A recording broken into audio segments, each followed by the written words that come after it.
Leef je in een vrij land. Vrij. Dat is kostbaar en kwetsbaar. En dit hier hebben wij gevoeld hoe belangrijk uw bewegingsvrijheid is. Hoe het uw duistig bestaan ontaast wordt als wij uw vrienden en familie minder vaak zien kennen. Als we haar net onkroepen kennen. Als we net doen kennen wat we willen.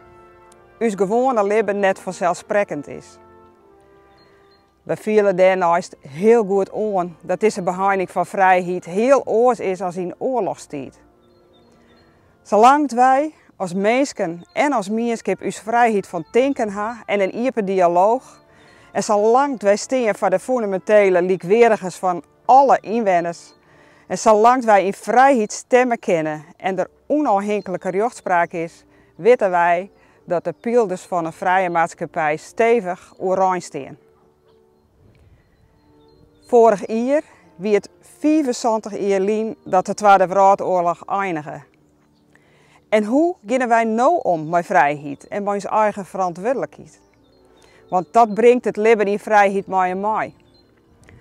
Alle prachtige initiatieven voor 75 jaar vrijheid die het vorig jaar maar voor een liedspad teruggaan kon, deelden één hele belangrijke reden triet. Vertel de verhalen.